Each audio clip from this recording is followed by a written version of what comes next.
Karnataka style దొన్నె బిర్యానీ ఎలా చేయాలో చూద్దామండి. ముందు కేజీ చికెన్ తీసుకొని శుభ్రంగా కడుక్కోవాలి. శుభ్రంగా కడుక్కోండి.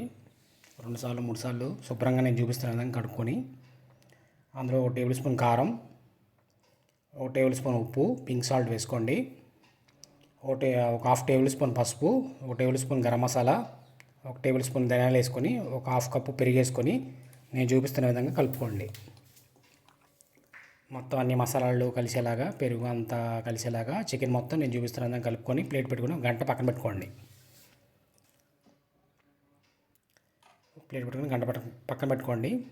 ఇప్పుడు సాజీరా, మరాఠీ మొగ్గ, లవంగాలు, మిరియాలు, స్టార్ పువ్వు అన్నీ తీసుకొని కుక్కర్ పెట్టుకొని ఒక 3 నుంచి 4 టేబుల్ స్పూన్ ఆయిల్ వేసుకొని పలావ్ దినుసులు అన్నీ వేసుకొని వేపుకోండి. బిర్యానీ ఆకులు కూడా 2, 3 వేసుకొని వేపుకోండి.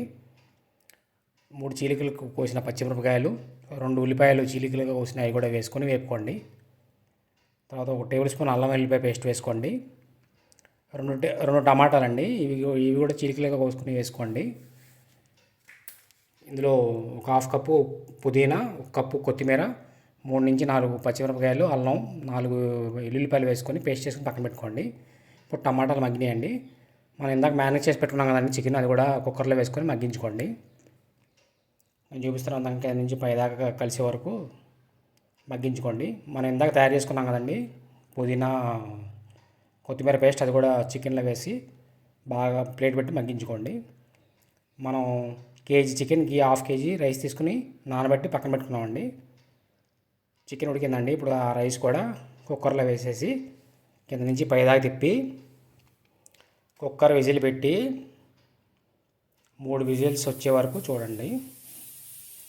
3 విజిల్స్ వచ్చే వరకు మగ్గించుకోండి కుక్కర్లో. ఇది బ్యాచిలర్ స్టైల్ అండి, ఈజీగా అయిపోతుంది, చాలా టేస్టీగా ఉంటుంది. అన్నీ హైదరాబాద్ దమ్ బిర్యానీ, ఫ్రై బిర్యానీ తిని బోర్ కొట్టిన వాళ్ళు ఈ బిర్యానీ ఒకసారి ట్రై చేయండి, చాలా బాగుంటుంది. 3 విజిల్స్ పర్ఫెక్ట్గా మీడియం టు లో ఫ్లేమ్లో ఉడికించుకోండి.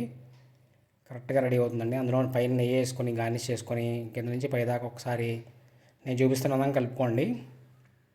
ఎంతో రుచికరమైన దొన్నె బిర్యానీ రెడీ అండి. మనం ప్లేట్లో సర్వ్ చేసుకొని అందులో షేర్వాయి కాకుండా పప్పు టమాటా వేసుకొని కొద్దిగా పెరుగు వేసుకొని టేస్ట్ చేసి చూద్దాం. నా స్టైల్లో ఒకసారి ట్రై చేయండి, మీకు ఖచ్చితంగా నచ్చుతుంది. చాలా టేస్టీగా ఉంటుంది, డిఫరెంట్గా ఉంటుంది. వేడిగా ఉందండి బాబు, చాలా బాగుంది. ఇప్పుడు పెరుగుతో టేస్ట్ చేద్దాం. పెరుగుతో కూడా చాలా బాగుంది. నచ్చితే లైక్ చేయండి.